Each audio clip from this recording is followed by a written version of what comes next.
It's a pleasure to be here. It's a pleasure to be back in Nashville. It's a pleasure to be back in the South, where women who don't know me call me darling. I really miss that. It's a special pleasure because some of my family have come, two of my cousins and my aunt who are right here, so a special welcome to them.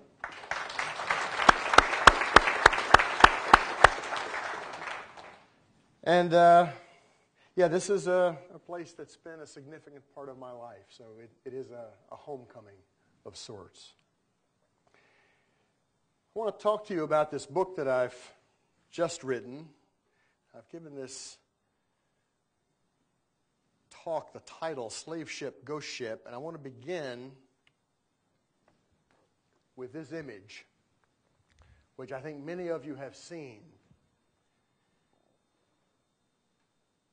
It's an engraving by a famous British artist and poet named William Blake, depicting a man who was executed in Suriname in 1776. The reason I want to show you this image is that this image was on a screen just like this a few years ago when I was giving a lecture.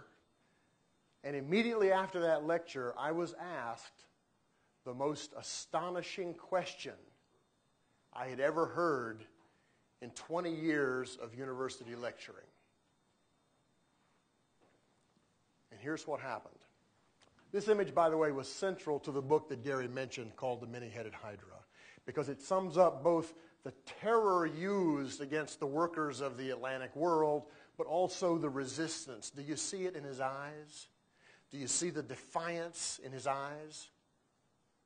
So this really sums up, I think, a central theme of that book. Well, a man in the audience at Rutgers University, whose name was known to me only as Reverend Taylor, said to me, "Professor Rediker, can you forgive the people who did this?" And my mind was just reeling. And the first thing that was on my mind, I must admit, was that Reverend Taylor knows that I am a lapsed Christian. And he wants to enter into a discussion with me about Christian forgiveness.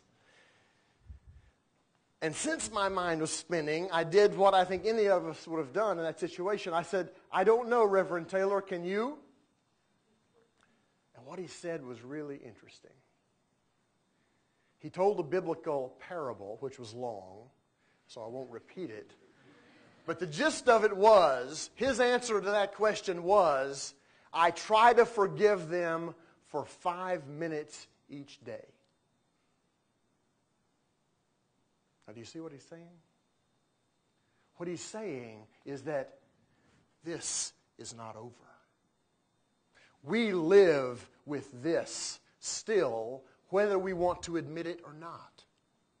And what Reverend Taylor then said with kind of perfect clarity, he said, the past haunts the present. This history haunts me. It haunts us, whether we're willing to admit it or not. And the thing I loved most about his answer was the insistence of the importance of history in who we are. Whether that takes the form of denial or open discussion. Well, the past haunts the present. If anything, the book that I've just finished, The Slave Ship, A Human History, is about that haunting. It's a book about a truly terrible and painful subject. I want to say that right at the beginning. It's a book about the trade in human beings, which we now know with increasing precision involved the loading of some 12 to 14 or 15 million people in Africa onto these sinister vessels who were then sailed across the Atlantic, and some 10 to 12 million of them delivered alive on the American side. The couple of million difference between those two totals were those who died along the way and whose bodies were thrown overboard to the sharks that followed the slave ships across the Atlantic. Now, I didn't study the entire slave trade. It's a huge, I'm sorry. It's a huge subject. I studied only the 18th century, the long 18th century, 1700 to 1808, and really only the British and the American slave ships involved in the trade. Now, the Americans were fairly minor players in this, but the British were the major players. They were the biggest players. So the period that I've studied was one in which probably 3 to 3.5 million people on those ships were transported to the Americas, broadly conceived. I figure it was roughly 3,000 ship captains, about 30,000 ship's officers, a couple of 100,000 sailors, and as I've said, 3 to 3.5 million enslaved Africans. What we know of each group is precisely inverse to their numbers. We know the most about the captains. We know more, but not less, but not a lot about the officers. A lot less about the sailors, and then vastly less about the largest group of all. Let me just give you an example. Robin Law has written an excellent book about one of the major slaving ports of West Africa, a place called Ouida, which is in Benin. Roughly 1 million souls passed through Ouida in the course of the slave trade. You want to know how many personal accounts survive by people who were enslaved? 2. We could repeat that kind of thing for one port after another. So this, of course, is the great challenge. How to recover the history of those people who didn't leave documents of their own. What I've tried to do in this book is to talk about the ship as a place in which important historical processes were taking place. To talk about the ship itself as the voyage itself as a social and cultural process. To talk about the ship as a machine, the ship as a factory, the ship as a prison, the ship as a warship, the ship as a site of manufacture. And what's manufactured? Labor power that will literally move the world economy in the 17th, 18th, and 19th centuries. But also, and relatedly, something else that's produced on the slave ship, categories of race. And let me tell you just briefly how that worked. At the beginning of a voyage, a ship captain would hire a motley crew of sailors. They were from all over. They were English, they were Scottish, they were Irish, they were Dutch, they were French. Some were African. They were many colors. But no matter how motley, when they got to the coast of West Africa on that ship, they were called the white men. No matter what the phenotype of their skin color, they were called the white men because they controlled that ship. In parallel fashion, different and sometimes historically at odds African culture groups were loaded into the lower decks of these slaving vessels. People who did not think of themselves as Africans, but rather as Fanti or Mandingo or Igbo, but who at the other end of the voyage are going to be unloaded as members of a so-called Negro race. So one of my points is that the slave ship actually changed people who made it. And that is an important thing for us to understand. But that's not what I want to talk about today. Today I want to talk about something else. I want to talk about something that I didn't discuss in the book. It's really a great curiosity. It's a question, and it's not a rhetorical question, folks. I'm going to pose a question, and there's not going to be a trick at the end in which I answer it and say, aha, but rather I pose it as a question and ask you into it. It's a question about the relationship between social movements, historical sources, scholarship, and what we might call a certain mentality, an unconscious way of thinking. I'll say more about all that in a moment. What it's really ultimately about is the sociology of knowledge of the slave ship. Okay, the slave ship, which is a ghost ship.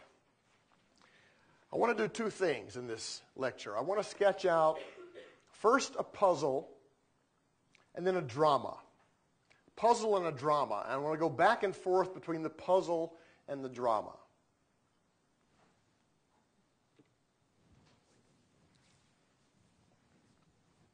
Let's start with the puzzle.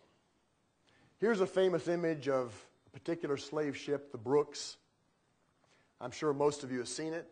It is, by the way, the 200th anniversary of the abolition of the slave trade in the United States. I think that's something that we should be remembering, something we should be celebrating. It was a human achievement of the first order. I'm afraid that things have been rather silent on this subject, but I remain hopeful.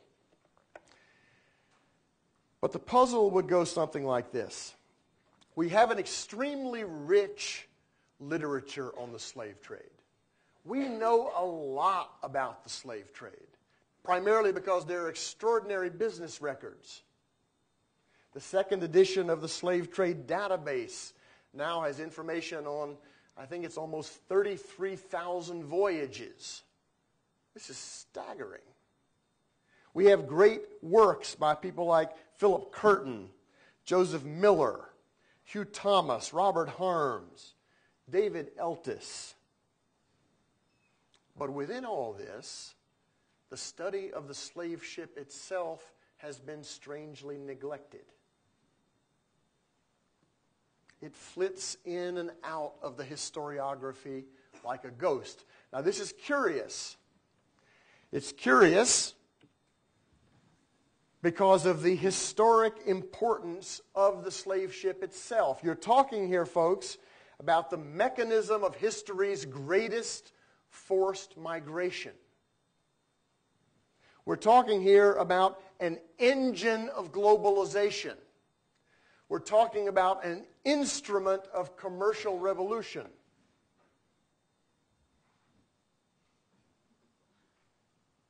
I don't know what's happened.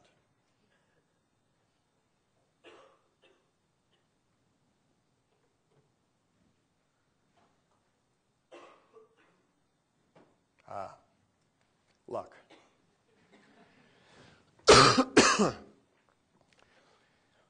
Commercial revolution. The slave ship is central to the building of plantation systems, to empires, to the rise and growth of modern capitalism, to industrialization, to the very nature of the modern world. And yet, when you get right down to it, we have 3 books about the slave ship. One was published in 1927 by a man named George Francis Dow called Slave Ships and Slaving. It's mostly a collection of primary documents. Another is a study in France by a man named Patrick Villiers. It's a rather odd, almost coffee table type book, but useful. And a third is a very little known, self-published book about one particular French slave ship based upon plans by a naval architect. But why only 3 books? Or let's put the same question a different way. if we ask, what are the main institutions of Atlantic slavery, I think a good case can be made that they are primarily two. Slave ship, plantation. Slave ship and plantation. Without those two institutions, it doesn't happen. Or it doesn't happen in the way that it happened. Okay, so those are the two great institutions. Why is it that we have got hundreds and hundreds of extremely useful studies of plantations and plantation systems and 3 clearly inadequate studies of slave ships? It's strange. And we take into account the way the slave ship has operated in literature. Think of the work of people like Toni Morrison, Charles Johnson, Barry Unsworth, Fred Degar. Think of the way that the slave ship has functioned as a motif in African American art. Think of the way it's functioned in great art like J.M.W. Turner's The Slave Ship, as it's known. This is actually a reference to a specific historical event which took place in 1781. A slave ship called the Zong on a pretty desperately bad voyage. The captain had sick but still living enslaved people thrown overboard in the hope that he could collect insurance policy money on them.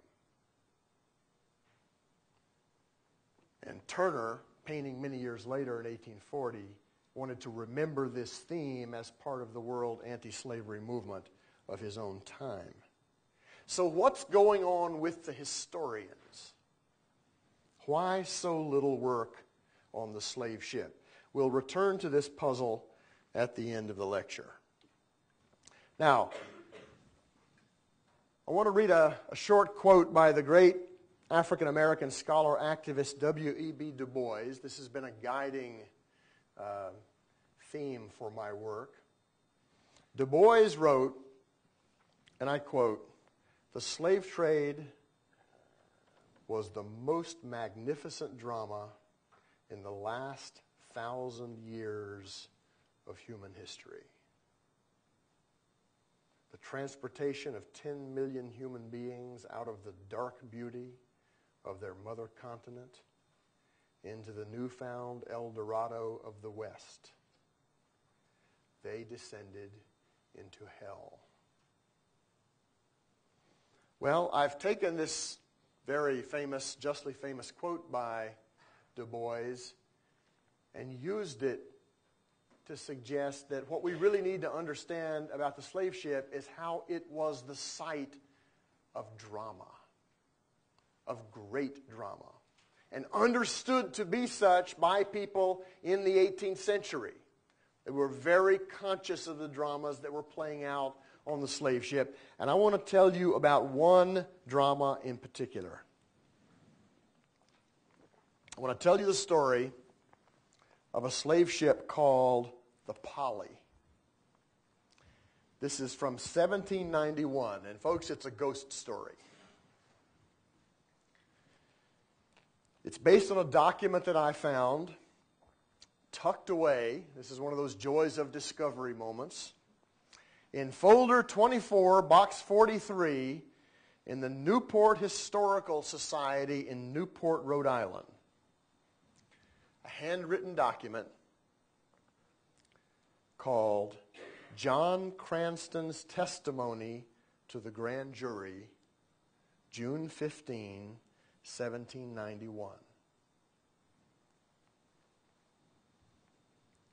The next line says, "Information against James DeWolf, master of the bark Pali, concerning a Negro woman said to have been thrown overboard the said vessel while living." Okay, who was John Cranston? We know almost nothing about him. He was a sailor. He was a courageous sailor. I think you'll understand that a little better in a few minutes. Who was James DeWolf? We know a lot more about him. He was a member of early America's leading slave trading family. He was a slave ship captain and he was a merchant. Probably North America's most powerful slave trade merchant in the entirety of the slave trade. The document takes the form of an interview, presumably between the foreman of the grand jury and Cranston. So one of the things that's interesting about this is that we hear the voice of a common sailor. It's a conversation that's taking place, which a scribe has copied down. So I want to read you some parts of this, okay? It's extraordinary. The opening statement by Cranston basically said that they sailed from Newport in 1790 and they went to the Gold Coast of Africa. This is contemporary Ghana, then called the Gold Coast. Then they sailed across the Atlantic to Havana, Cuba. Question: did anything uncommon take place on board the vessel during her passage from Africa to the West Indies? Answer: yes, there was something that happened more than common. Question: what happened? Now, I ask your indulgence to read a fairly long passage, but I just listen very carefully to this.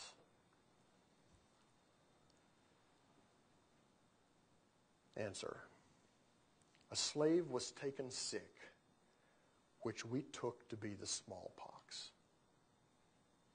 The captain ordered her to be put in the maintop. Up there. Ordered her to be put in the maintop for fear she should give it to the others. She was there 2 days. The night after, at 4 o'clock, Captain Wolfe called us all aft, meaning he called all the sailors, and says he, so this is the Wolfe talking, if we keep the slave here, she will give it to the rest, and I shall lose the biggest part of my slaves. Then he asked if we were willing to heave her overboard.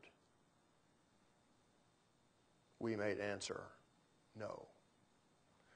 We were not willing to do any such thing.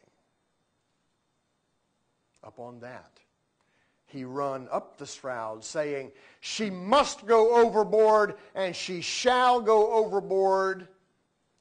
And he ordered one person to go up with him. And then, note this, up there, he lashed her into a chair and tied a mask around her eyes and mouth. And there was a tackle hooked upon the slings round the chair, and she was lowered down on the larboard side of the vessel. Okay, now let me just summarize this so that everybody understands what happens. An African woman came down with the smallpox. To isolate her, the captain put her up at the main top of the ship. He then, at 4 o'clock in the morning, note that time, at 4 o'clock in the morning, he gathered all the sailors in the middle of the night and asked them would they assist him in throwing her overboard. And they refused. He then commanded a boy who dared not refuse to help him tie her into the chair with the mask. They lowered her down, and as they did this, Cranston added, quote, "We went right forward and left them," end quote, meaning they went to the forward part of the vessel and just turned their backs on what was happening. A few more questions and answers. Question: was the slave a male or female? Answer: yes, was a woman slave. Question: was she young or old? Answer: about middle-aged. Question: had she any victuals while in the maintop? Answer: yes. Question: was she alive when she was let down? Answer: yes. Question: did you hear her speak or make any noises when she was thrown over, or did you see her struggle? Answer: no. A mask was tied round her mouth and her eyes so that she could not. And it was done to prevent her making any noise so that the other slaves might not hear, lest they should rise.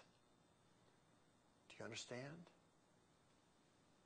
This had to be a secret execution because the captain was sure that if the other enslaved people saw what they were doing, they would rise up and do anything they could to protect the life of this woman. And then one more question. Do you recollect to hear the captain say anything after the scene was ended? Answer: all he said was he was sorry he lost so good a chair.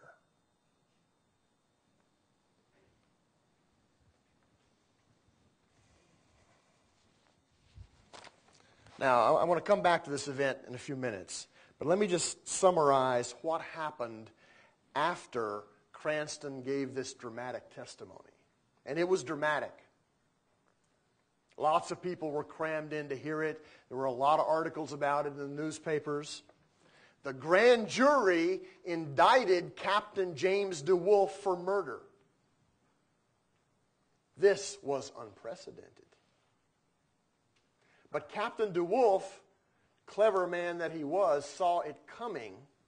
So he, during this grand jury hearing, took off from Newport on another slaving voyage and decided he'd better get out of town and let things die down. And then meanwhile, this is to make a long story short, he began to organize his defense. What he did was bribe a couple of the sailors on the vessel to go not to Newport, but to a West Indian slave trading port to give evidence, actually not disputing that they did what Cranston said, merely saying that it was necessary. Lo and behold, because the DeWolf family was the most powerful family in the area, charges were never formally brought. Believe it or not, Bristol, Rhode Island, population 1,400, the sheriff could never seem to find James DeWolf in order to arrest him. And of course, this is a powerful family working behind the scenes. Okay. So he escapes the murder rap. Okay, now, there's the drama. Now I want to go back to the puzzle. Why do we study the plantation but not the slave ship? Or, what is the logic by which we've written the history of the slave trade but do not, by and large, include the slave ship and the dramas like the ones that I've just described? I would submit 4 reasons. And I'd be very glad to hear your reasons. First, I think, is a fairly simple and straightforward answer. We have not wanted to study the history of the slave ship because of the extreme violence and terror that took place there.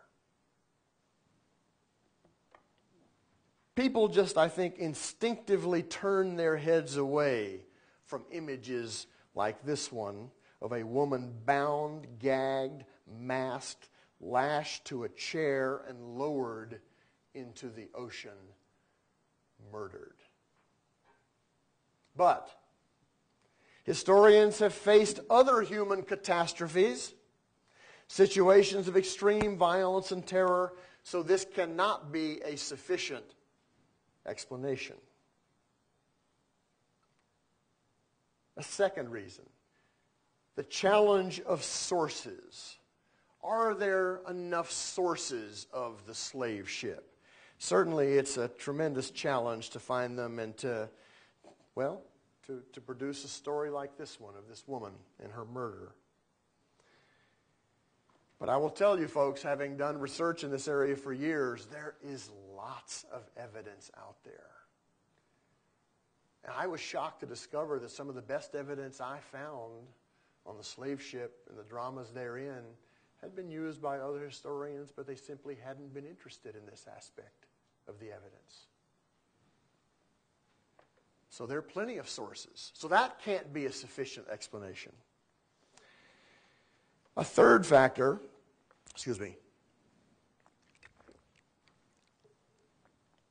is something I would call the weight of previous scholarship. And by that, I think there are two different things going on. You have to remember that the first people to conduct research on the slave ship were abolitionists, the people who wanted to abolish the slave trade. They were the first ones to study it. Especially a man named Thomas Clarkson, British abolitionist who went around gathering stories of sailors and really doing a remarkable job of a kind of waterfront journalism to make real what was happening on those ships for the reading public. Well, the fact that the abolitionist movement won established a new hegemony of thought, a new common sense about what was happening on these slave ships, I think inducing many to reason.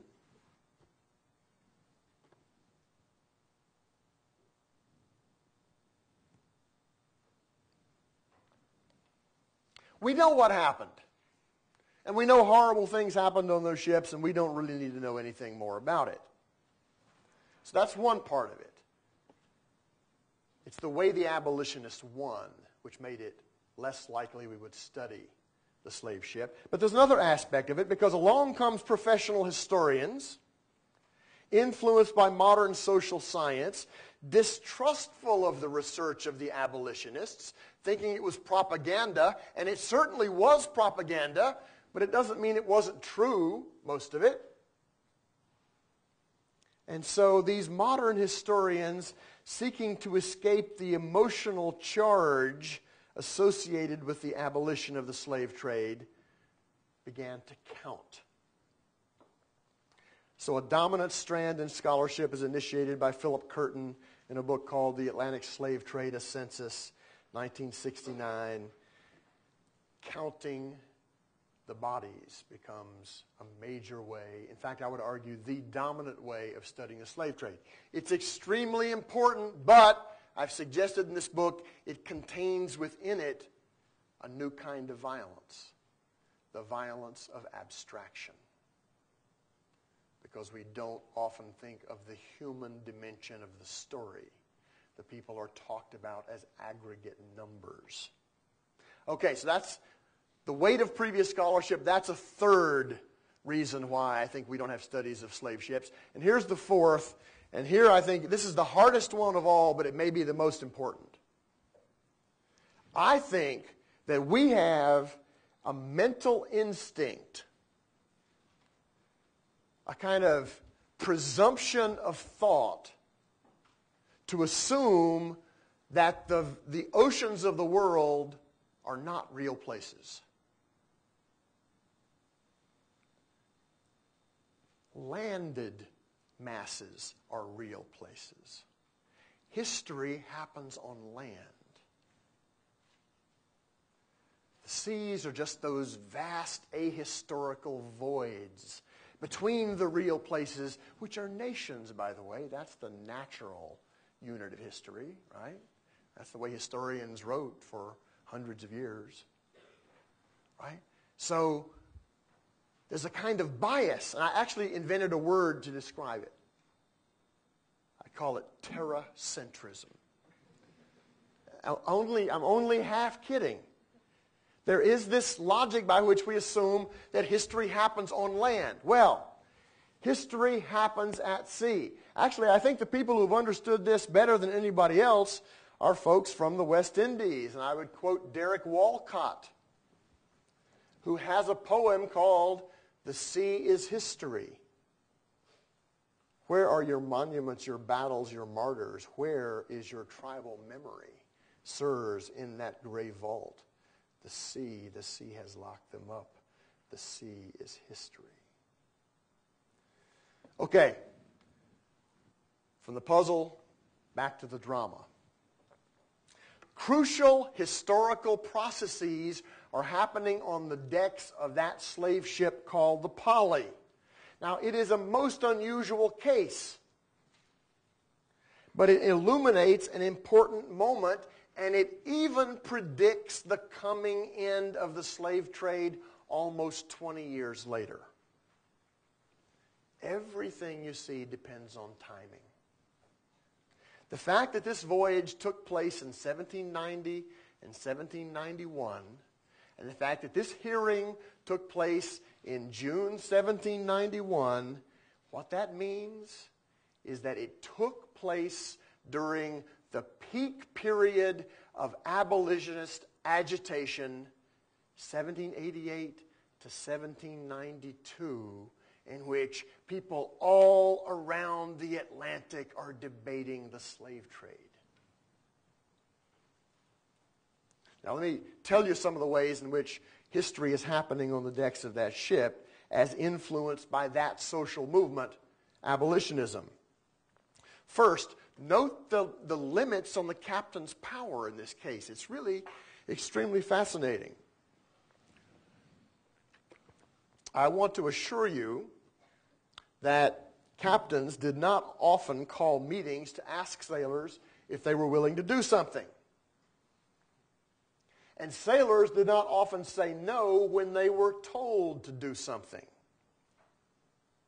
For the most part, sailors complied when they were told to throw a living captive overboard, and indeed they did this on numerous occasions.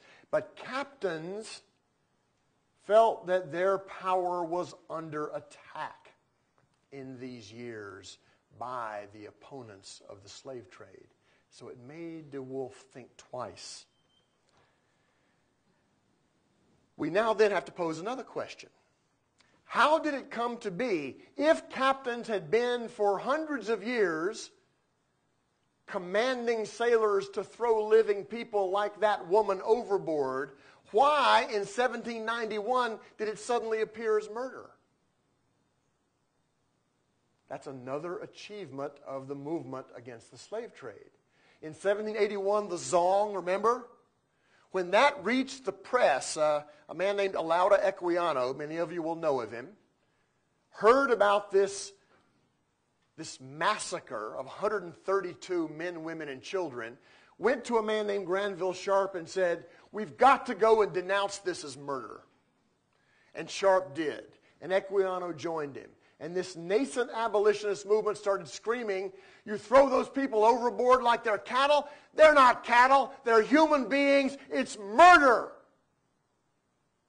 Suddenly, slave ship captains had a new problem to deal with. Now, it took a long time for that to be accepted. We saw de Wolfe got off, right? The movement was not yet powerful enough to bring him to justice. But notice what's happened. The ideas of the abolitionist movement are getting into the heads of people like John Cranston, a common sailor. Folks, you know what this is like? This is very much like American soldiers wearing peace signs on their helmets in Vietnam. It's the circulation of the ideas of a social movement to the very front line of that struggle and having an impact on the way in which the war is waged. And the slave trade was a war. I would also ask you to notice how the captain and the crew feared the enslaved. When Captain DeWolf had these two sailors go and give testimony later, they made a very revealing statement. They said, the people we had on board were Coromantee slaves, meaning from the Gold Coast, particular region, Akan speakers. He said, this is a direct quote, they are a nation famous for their insurrections. And you know, it's true. They were. They led all kinds of slave revolts on the ships and on the plantations, including the bloodiest that had taken place in British America, Tacky's Revolt in Jamaica in 1760. So knowledge of resistance is also circulating.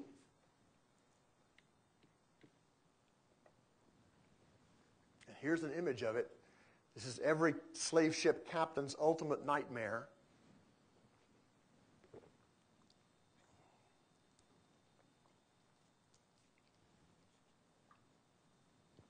So, to sum up, on board the Pali, there were three historical sources that will help to bring the slave trade to an end. One, rebellious slaves like these people right here. Two, dissident sailors like John Cranston. And three, middle-class abolitionists who will publicize all this to the reading public. Each is an independent vector, but they all intersected on that vessel in the middle of the Atlantic. History is happening at sea. Okay, now let me conclude by asking or saying a bit about what happened to the players in the drama. John Cranston. He disappeared into the waterfront. Very quickly, I'm sure. We don't know where he came from. We don't know where he went. I suspect that his story circulated along the waterfront and some middle-class abolitionists heard it. They went and sought him out, helped him to speak to the grand jury foreman, and then hustled him away when it was over, because what he had done was very dangerous. The enslaved woman, what happened to her? Her name is forever lost to us. She died struggling in that chair that Captain DeWolf loved so much. Her shipmates were delivered to Havana, Cuba in early 1791, where they would have carried on their own tradition of fierce resistance. And then Captain James DeWolf. Captain James DeWolf went on to gather immense riches in the slave trade. He became the richest man in Rhode Island. He became the richest man in New England, and he might well have been the richest man in the new nation. And with the enormous profits of the slave trade, he built a family mansion called Mount Hope.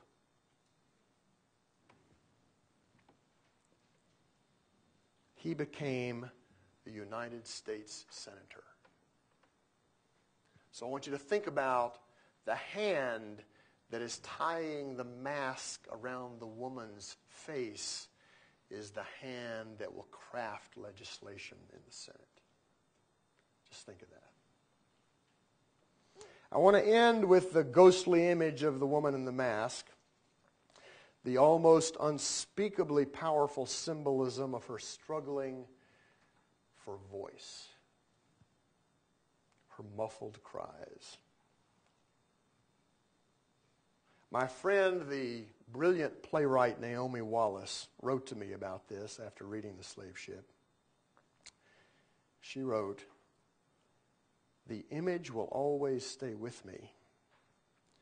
The woman slave tied to a chair and lowered into the ocean. In my mind, she is suspended there in that wide water. She is not yet, not ever drowned. She resurfaces over and over She lives on. She refuses to die. The retelling of her story is a gift to us, and I hope in some unfathomable way to her. So, folks, this in the end is the biggest reason why we need to study the slave ship. To find the ghosts and let them live again. Thank you very much.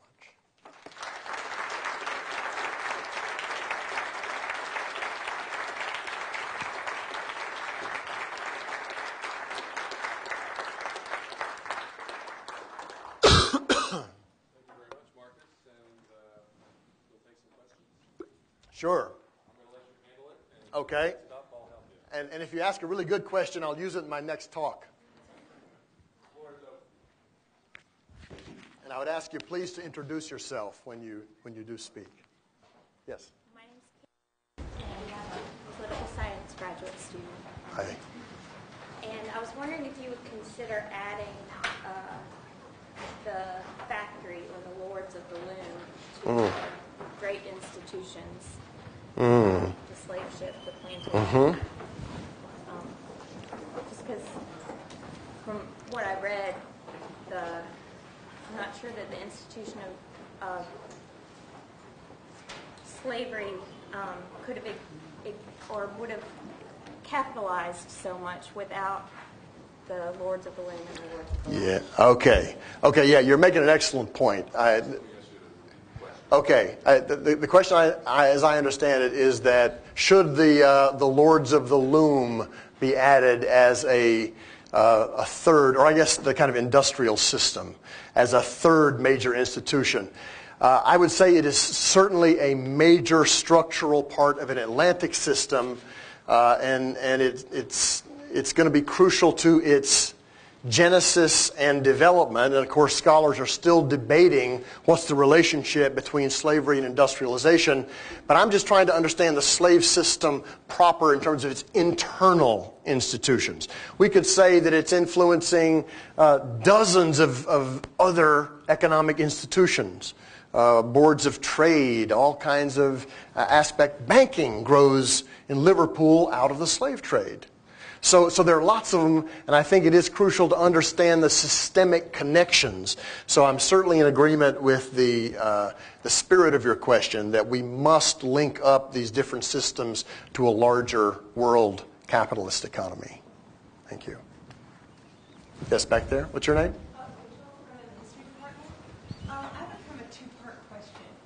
One is, with these merchants, what was, we know that they earned a lot of money off the slave trade. What was the relationship as owners? Did they own the slaves on a ship? And leading to that, what was the relationship? And the second point is, if they're not owners, is there any connection between the concept of murder and the concept of ownership? Kind of occupy the same ground. Good question. The ways in which credit and ownership operate in the Atlantic slave trade are extremely complex. But in the British and American trades, which are highly deregulated trades by the 18th century, the slave merchants who own the ships and fill them with trading cargo do then own the enslaved people for whom they trade. So they are technically the owners. There are lots of complicated ways. They divide up the ownership by shares to limit the risk because the slave trade is a very dangerous trade. Well, let's just leave this up there as a good expression of why it was dangerous. But your question about murder is really interesting, and I have thought about this a lot. One of the most chilling things to me about the slave trade is that merchants know that a substantial percentage of both the enslaved and the sailors are going to die, and this is just calculated into the economic matrix as part of doing business. So you therefore hire more sailors because 15 to 20% of them are going to die. And you may take on board 15 to 20% more enslaved people than you would want. So this leads to a really interesting set of questions. Now, on the one hand, it is most definitely in the interests of those merchants as an aggregate, in most instances, to keep those people alive, as many of them as they can, in order to maximize their profits. They're also willing to kill small numbers of them in order to create terror to govern the rest. Okay, so that's a way in which murder is highly functional to them. But I'm interested in what we might call an idea of social murder. We think of murder as an individual thing, but if you're actually planning a process in which collective death is a part of it, is that not a kind of complicity with social murder? I raise that as a question. I don't know. Do you have thoughts on this? Or on the question you raise?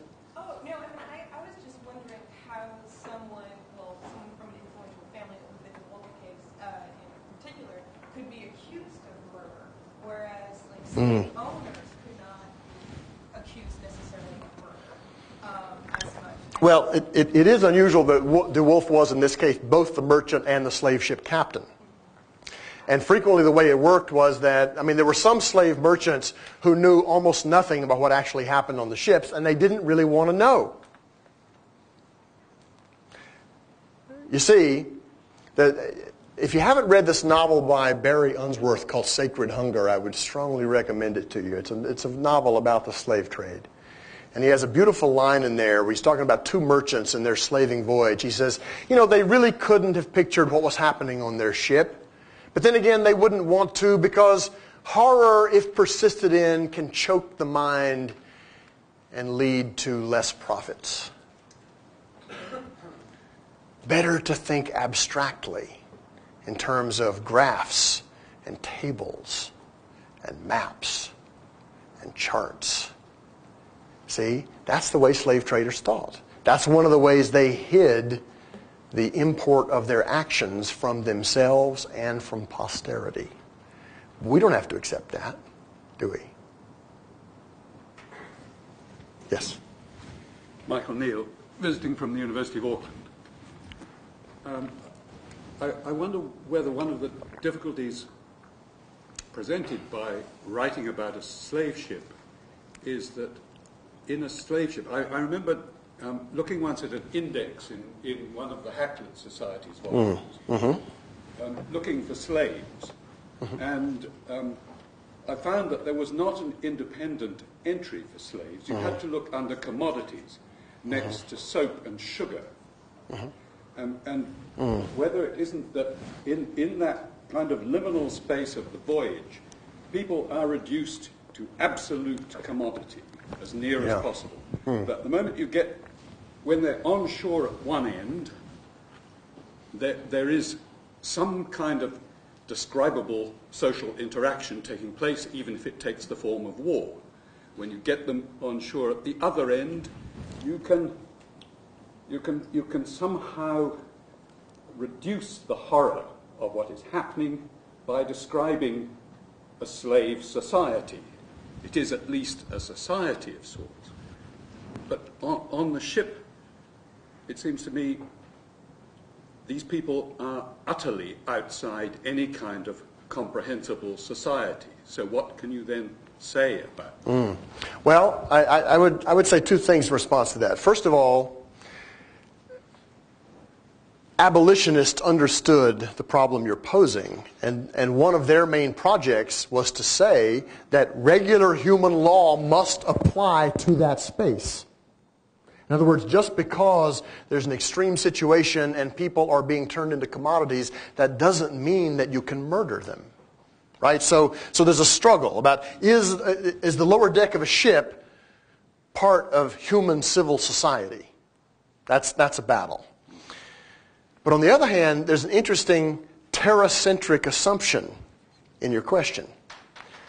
These slave ships were highly institutionalized, regularized places, and business had been conducted like this for hundreds of years. So it is a kind of society with very clear ways in which things are going to be operating. The result of which is to reduce people to that status of commodity, but of course they're fighting against that, which means that there's sort of social war on every ship. So the fact that we don't think of the ship between those two landed places as a real place with a real social structure and real social relations, that's part of what hides the history from us.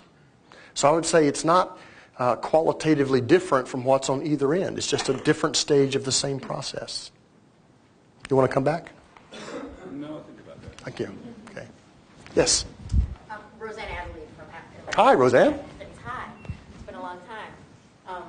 And I want to preface, because I have a kind of devil's advocate kind of question by saying one of the things I'm trying to figure out what to do with the middle of my career is to spend more time actually with slave ships. So but one of the debates that, and I think all of my students have now fled, so I wanted your answer to a debate that I have with students when I both teach the Atlantic slave trade, and I'm actually doing a new seminar on slavery and public memory. And one of the things that we talk about, and one of the things that is great about your book in terms of its historical breadth, but also its accessibility to wider audiences, we have these endless debates about the nature of how we communicate the nature of slave ship experience to the public. And in some ways it gets back to the point that was just made about the comprehensibility of what humanity lived there. And I wondered if you could weigh in on that, because my students always they divide right down the middle. One is that they're all sort of championing that, sort of every sort of film or thing on TV that attempts to cover slavery at all must find some way to at least take a stab at portraying the horror of slave ships. On the other side, the students come down to the complete opposite and say that it's impossible in visual media. You couldn't do it. Therefore, don't try, because whatever horror you come up with, it will give people the false idea that they get it. When they, and I wonder if you could sort of comment on that in terms of this public. It's a very tough question, and I don't have any easy answer. But I'll tell you, I spent several years thinking about this project with those issues in mind before I finally got the courage to do it. I think we may talk about this a bit tomorrow in a workshop. But in a sense, I guess I agree with both sides of that debate strongly. On the one hand, we can't really ever know the horror of that. It is unknowable. The trauma that people suffered is in some very deep way unthinkable. But to my mind, that is not a reason to give up trying to do it. To find the variety of ways in which you might represent it, admitting that it's always partial, admitting limitation of the sources. I think the costs are greater if we simply say you can't do it and you shouldn't try, than if we try and have only a very partial success. But I think it's just, I think there's such powerful forces in this society trying to forget this experience. And I'm sure you have a lot of thoughts on this. We put a lot of energy into pretending that it didn't happen. So let's try to have a discussion about the meaning of it. And this, to my mind, is linked very precisely to the historical moment in which Americans spend a lot of time thinking about terror. Do we not? Isn't this the moment of the war on terror? Shouldn't it be one aspect of this war on terror that we should think about the other moments of terror in American history? Think about those. I think that would be a good outcome of a present debate. What is your own view on this issue? Actually, I sort of come the other way. My grievance is with visual media. Text is something. Film lies. It pretends that it gives you something that it doesn't. So, I'm all for sort of filmmakers doing kind of abstracted, faded out scenes where they're just sort of where they kind of do because that concedes graph. Other kinds of media are a different, a kind of a different problem. In relation to what you just said, though, I mean, I think that one thing that the reason the plantation is more accessible is that there's ways, not so much to redeem that, but you can situate it in a context where other kinds of life is going on. And although people will claim that they're not doing that for the purpose of redeeming it, they are. And whereas it's really, I think that that's the other reason that Historians in Society runs. It's really, there's not enough cleanup context to situate that. And relevant to this discussion, by the way, Roseanne and I have a colleague named Peter Wood who got into a foul temper not long ago and said, let's stop calling them plantations and just start calling them slave labor camps. You say plantation, you get one image. You say slave labor camp, you get a very different image. So this is all the question. This is the question too of how things get remembered. Yes, what's your name? Robert Watson, PhD student in French literature, and I just want to disagree actually with Professor Adderley on a particular point about visual representation, and just want to use two examples. The first is a film called Night and Fog, which was made in 1955 and was basically one of the first feature films in France to try to talk about the concentration camps. And in this particular film, the director takes film crews around Auschwitz, Buchenwald, Ravensbrück, the various camps as they were in 1955, using color footage. He also mixes with the color footage from 1955 archival images from American film camps, film crews, British film crews, Russian film crews, and even Nazi film crews that were taken between 1933 and 1945, which are all in black and white. And the point, I think, of mixing those two in such a way where you're not sure if you're looking at something that's in the present or in the past is to reduce the distance that we try to make by we who are in the present between what happened in the past, but also to make us think about how do we deal with these events in the present when we can't see what really happened. So we do have that distance that we can never know what happens on the inside of or we can never see what happens in the inside of a concentration camp. And yet, we do have these traces. And we have a responsibility, an ethical responsibility, to try to understand what these traces are, to also preserve them, to also reflect on them.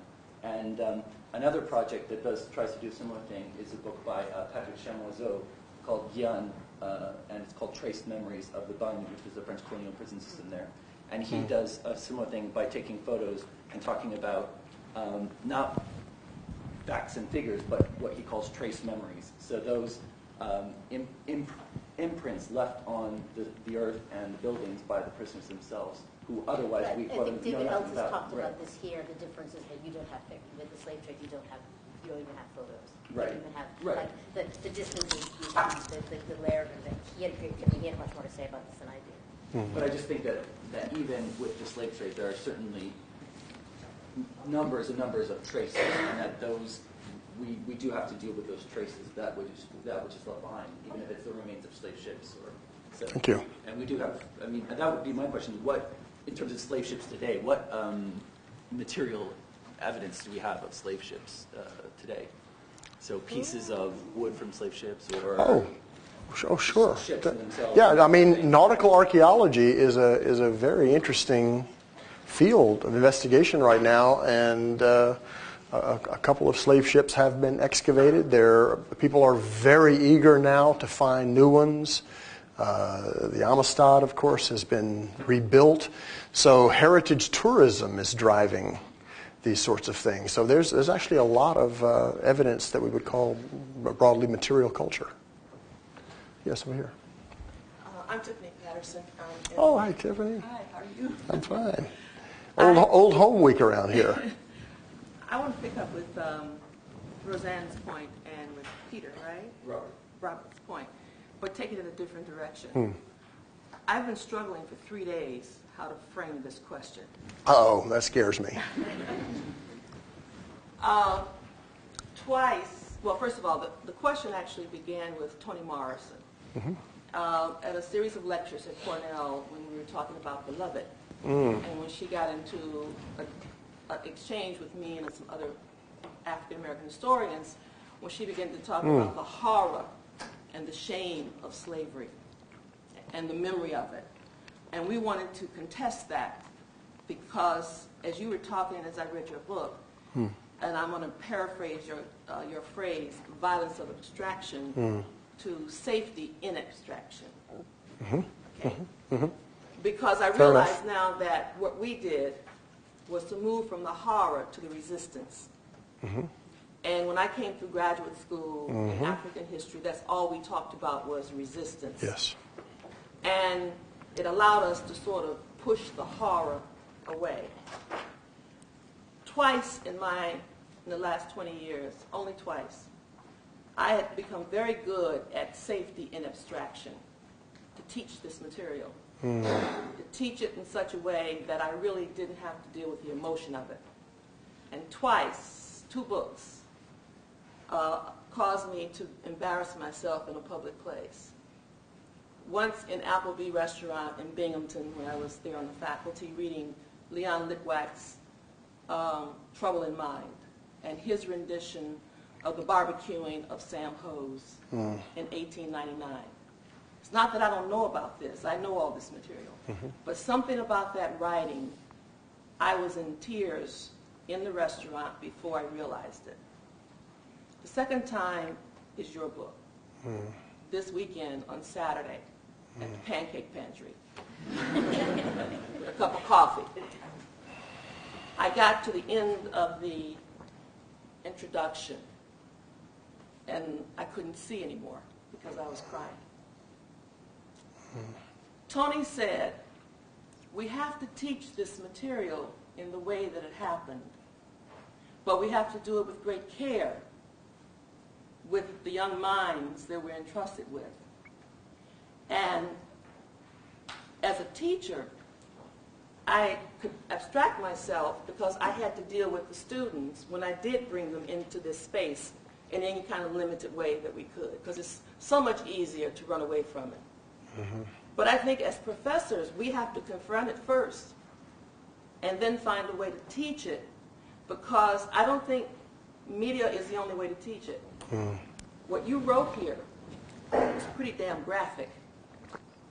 And the barbecuing of Sam Hose, which I relied on his portrayal in my own book because it was so moving. To cut up a man's liver and sell it while you're burning him for 5 cents a piece. There are some serious questions there about human interaction. How do you dehumanize a group to that point that you can do that? And what has to happen in that process? Because all groups are human. So something has to happen. And the examples that you use here is either Pali is not the only one. There's the one of the man lowered into the water and the captain tells him to pull him up, and before he can get him up, he has been bitten in half by the sharks. And there are countless examples of this in the documents. You've pulled it together here, and I should add, I want to thank you for such a magnificent and a deeply painful book. Thank you. It is painful. And I couldn't have written it, in all honesty.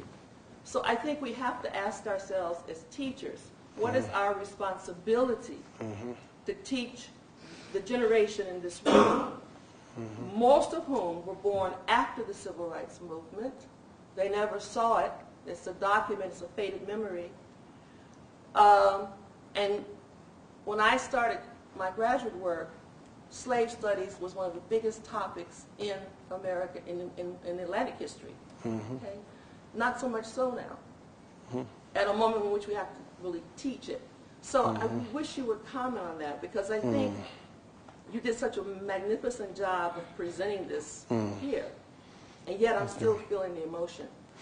Yeah, thank you. Thank you. That's a very moving comment, and I'm extremely grateful for it. It's very hard to talk about, isn't it? I guess what I'll say is that one of the big questions that I faced in writing this book, just talk about my own experience, is first of all, can one do justice to the experience of people in this situation? That's a hard question to answer. You can never really know in advance whether you can do it or not. But secondly, and relatedly, and in a very complicated way, how much of the horror that people lived through can we bear to look at? This is what you're asking me. And so I, in writing this book, I was constantly faced with this issue.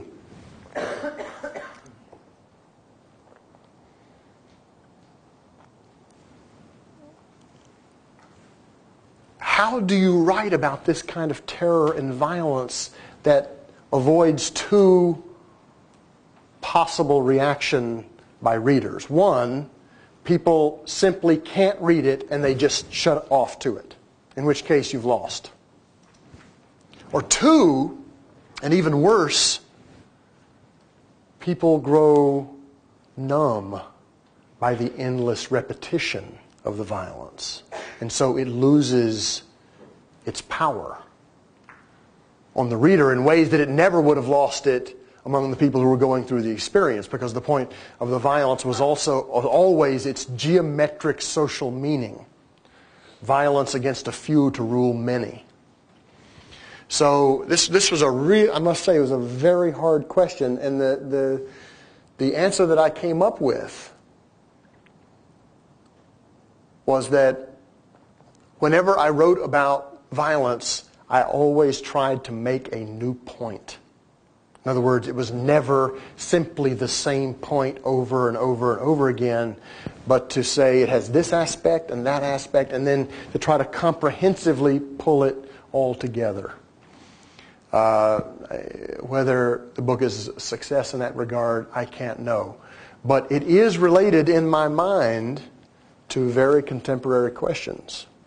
And I will tell you that the issues that I'm bringing up right now, I first discussed with a man on death row, a political prisoner in my own state of Pennsylvania known as Mumia Abu Jamal, who said to me, I write about what it's like on death row, but I can't tell the full truth, because if I did, people couldn't bear to read it. And so we talked about this endlessly in this tiny little cramped chamber. What does it mean to make history and to make lived experience real to those who are not directly related to it? See, this is one of the things that interested me very much. When I was, still am, as an activist against the death penalty, I think it's my role to work with people on the front row of that battle and to bring to people who don't know what it's like in there some truth about it. Right? And to say that it's not all a bunch of abstraction sitting on death row either. Right? To try to make that real. Well, this is exactly what abolitionists were doing in the 18th century and afterwards. Working with runaways, working with people who resisted, trying to make real what was happening there. So I think there's a contemporary dimension to this. It's urgent. And Tiffany, the questions you raise are so big I can't pretend to answer them. But I'm grateful for the way you pose them, and I'm also grateful for the way that you illuminate the previous discussion with Toni Morrison and the way in which resistance, this was also my training. We always go to the resistance because this is what redeems the whole horrible story, right? But it has to be both. It has to be the horror and the resistance. They have to be put into the same story. And we have a lot of work to do. Yes, you had a question or comment? Marcus, let's make this the last question. Okay. Hi, I'm Tamisha Derrico, undergrad in history and English. And I just sort of wanted to bounce off her question because she was talking about, sort of frame the question from her experience as a professor.